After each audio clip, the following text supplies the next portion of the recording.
If every 90s action hero cliche got with cringy as fuck and made sweet, sweet sensual love, you would have this thing called a baby. But that baby would grow up to be known as Duke Nukem. Cue music! Let's rock!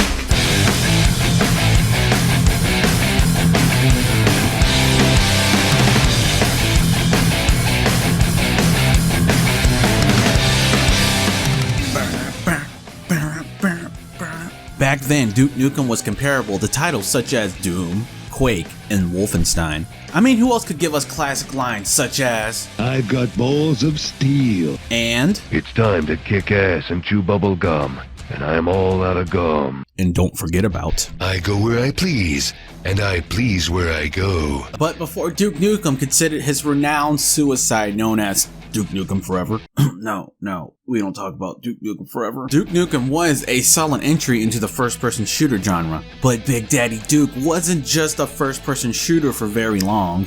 Oh no, there were some third-person shooters there as well. Duke Nukem Time to Kill was released on the PS1 on September 30th, 1998. And received fairly positive reviews, but that's not what we're here to talk about. Then on September 19th, 2000, 3D Realms gave us a new shot in the third-person genre with another Duke Nukem game called Duke Nukem Land of the Babes, which was not as well received as its predecessor. At least not at the time. Land of the Babes, I mean, how Duke Nukem-ish of a title can you get? I mean, let's be honest. You know what, let's just call it Lobbed. So Duke Nukem Lobbed had a lot of mixed opinions, with those opinions putting out a lot of different things. And personally, as a kid, I've only played 2 Duke Nukem games, the ones mentioned before for the PS1. So I'm going to take a little trip back into those days and talk about Duke Nukem Land of the Babes.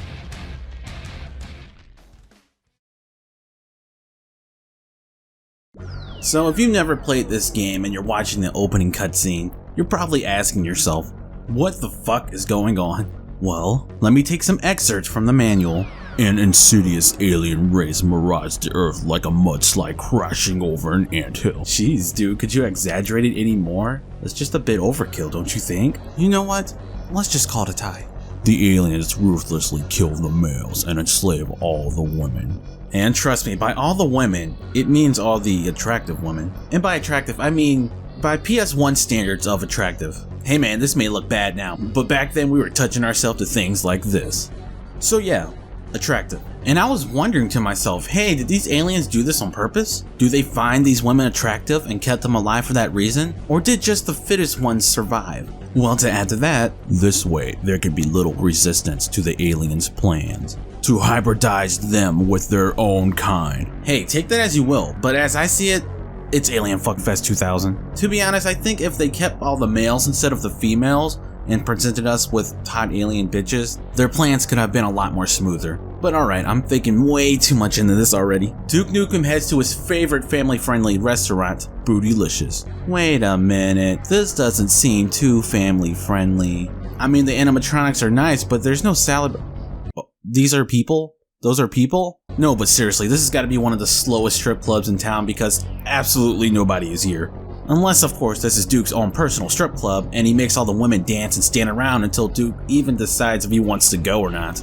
Anyway, some rude-ass people interrupt and try to shoot up the place until Duke does his thing. Sure, Duke on. Oof. Hey, what are you doing? Pew! Oh, you bitch! Go! No! Then a babe shows up just to be shot in the back. Aw, at least she could spend her last seconds alive to hand Duke his glasses. Wait, what? Did he just drop her? Anyways, Duke goes through the portal and this is where the first level starts. But I have to say, before this, I went through training. And this is the day I discovered that the platforming in this game is god-awful. Everything is just so awkward and stiff in the air. Every time you hit the jump button, Duke jumps like he's on the fucking moon.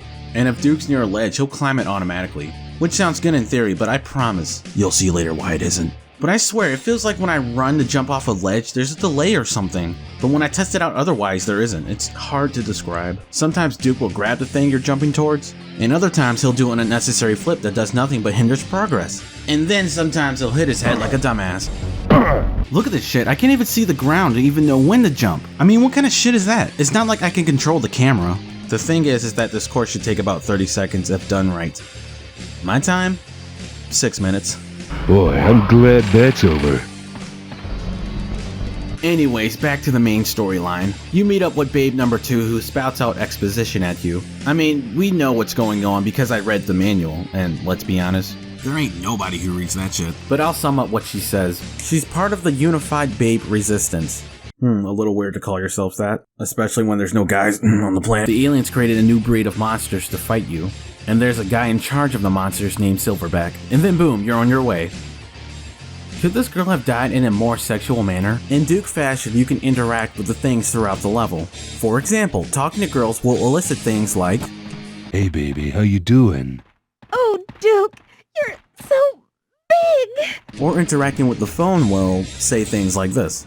Hello? What's up? What's up? So what's up, Duke? Just kicking some ass, drinking a brew. True. Hello? Duke, I miss you so much. Can you come over real quick? I got an itch only you can scratch. Not now, Laura. I'm kinda busy. You'll have to use your own fingers. I found this part to be pretty funny, so I just wanted to include it. Thanks, Duke. Oh, those classic PS1 graphics. Beautiful. You've probably noticed that every time Duke says anything, the music mutes, and it's really jarring and it makes you feel like everything he says is really important, when all you hear is lines like, Well, that's one way to spank the monkey.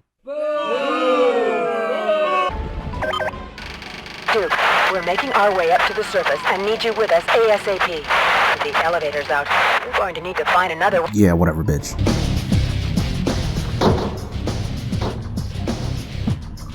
Did I interrupt something? Never fear, baby. Wait, what? Duke, come on, man. You let that happen. You could have stopped that. You know you could have. But you needed time for that one-liner, didn't you? You let her get smacked against the wall, full body in the air and everything. If that line was only a few words longer, she would have been straight up executed. But hey, whatever, I'm not trying to tell you how to do your job. Just as a forewarning, if you ever take out the dynamite, Duke will automatically light it. You see, I didn't know that the first time, so eventually Duke makes it to the surface, blows some shit up, and shoots down a ship. So the next couple of levels takes place mostly underwater.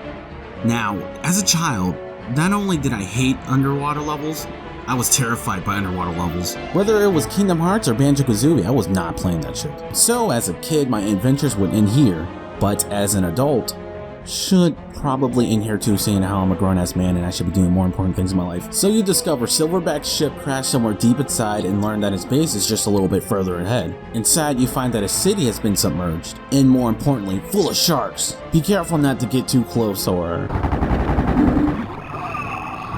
What? Wow. Well, never mind. That looked a lot less violent than I thought it'd be. He just kind of grabs your legs and vibrates intensely. What's bizarre here is that the buildings all go into each other diagonally, conveniently keeping you from going too high. I suppose that the idea is that the buildings collapse onto each other, but it just kind of looks like someone folded the building slightly at one part. So I found this room later and... Help us, Duke. I honestly don't know what to say. I have no idea what's going on. Even if you stop the machine, they're just there. I don't know, at least you're not spinning. Hey baby, how you doing? You're our hero. So eventually after that, you reach Silverback, and they have their little confrontation. We've already conquered this planet, killed your men, used your women. I'm gonna enjoy pissing on your dead body. Yeah, Duke, whatever you say. Wow, he wasn't kidding. Remember when I said Duke's automatic ledge grabbing sucks? Well, here's a perfect example. Here, I legit for a sec thought Duke was putting his gun away and surrendering. Then it happened again, what the fuck?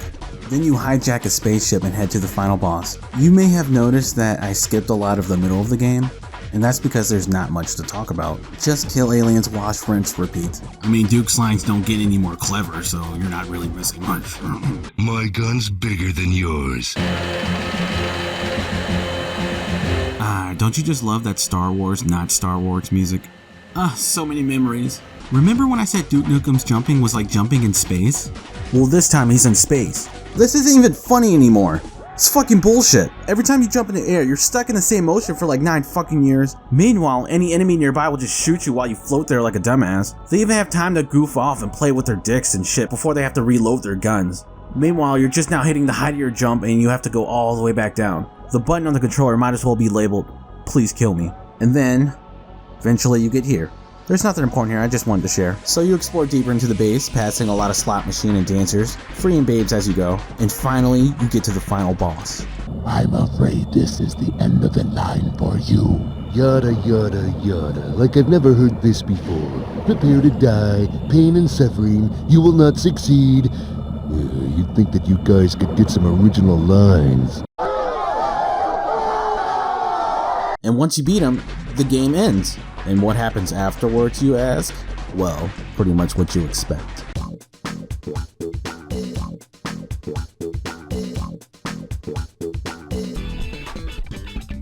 Who's the honky kicking the ass of monkey?